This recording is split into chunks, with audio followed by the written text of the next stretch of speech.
Bonjour petit sodomite égaré sur YouTube, si tu sais lire, tu devrais normalement savoir que dans cette vidéo je vais te parler de ce qui est réellement important en musculation pour te bâtir un corps de titan. Elle va s'organiser en deux parties, une partie nutrition et une partie entraînement. Je précise que tout ce qui va suivre est valable aussi bien pour les mâles que pour les femelles. Pour commencer, je vais te parler de la nutrition, car sans une nutrition adaptée, la récupération ne sera pas bonne, la construction de fibres musculaires ne sera pas optimale, et le taux de gras sera aléatoire. Bref, tu l'auras compris, sans une alimentation correcte, les résultats ne seront pas bons, voire dans certains cas, inexistants. Ce qu'il faut comprendre, c'est qu'en fonction de ton mode de vie et de ta façon de t'entraîner, ton corps aura besoin d'un certain nombre de calories pour fonctionner, ce qu'on appelle la dépense énergétique quotidienne. Il existe plusieurs méthodes pour la déterminer, j'ai d'ailleurs déjà réalisé une vidéo à ce sujet. Une fois que le nombre de calories a été déterminé, il va falloir faire sa répartition. Encore une fois, en fonction du mode de vie et des objectifs, la répartition ne sera pas la même. Pour donner un exemple, les femmes ont une capacité à créer du muscle bien plus faible qu'un homme, une répartition autant protéines ne sera pas adaptée. Autre exemple, une personne qui a un cerveau et qui travaille dans un bureau, en utilisant uniquement sa puissance intellectuelle, n'aura pas besoin d'une répartition autant glucide. A l'inverse, un esclave qui après 10 ans dans la vie active travaille toujours sur les chantiers à taper au marteau sur de la ferraille,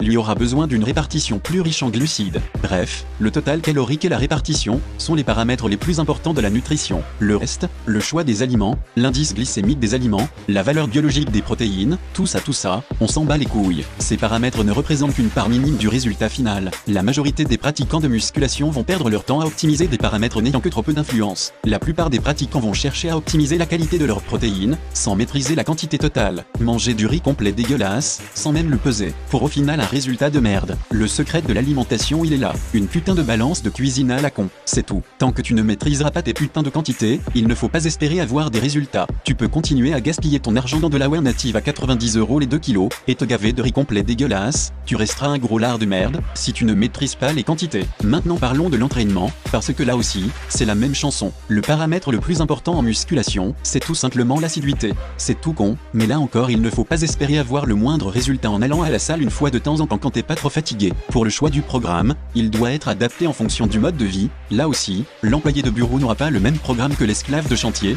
car sa capacité de récupération ne sera pas la même. Il faudra bien entendu réaliser son entraînement en gardant une technique correcte, les exercices en demi-amplitude, et avec une technique approximative, c'est de la merde, les résultats seront merdiques. De la même manière que pour la nutrition, ces trois paramètres te permettront d'obtenir la majorité des résultats. C'est sur ça que tu dois te concentrer, les exercices exotiques, les temps de repos, le nombre de répétitions, les techniques d'intensification, le tempo et la contraction volontaire qui n'existent pas, c'est de la chiasse, on n'en a rien à foutre. Si tu es un chômeur déscolarisé, et que tu n'as rien d'autre à branler de ta vie, à la limite, là tu pourras chercher à optimiser les détails de ta nutrition, et de ton entraînement. Mais si tu as un travail et que ton ambition est de gagner 50K annuels, il va falloir faire un choix, tu ne peux pas te permettre de gaspiller ton temps et ton énergie dans des stupidités. Pour conclure, si tu as plus de 80 de QI, tu auras compris que pour réussir en musculation, c'est comme dans n'importe quel domaine, il faut savoir investir son temps dans des tâches qui sont réellement rentables, et apportent de réels bénéfices significatifs, plutôt que de perdre ton temps et ton argent dans des conneries inutiles. C'est ça la différence qu'il y a entre celui qui réussit à faire quelque chose de sa vie,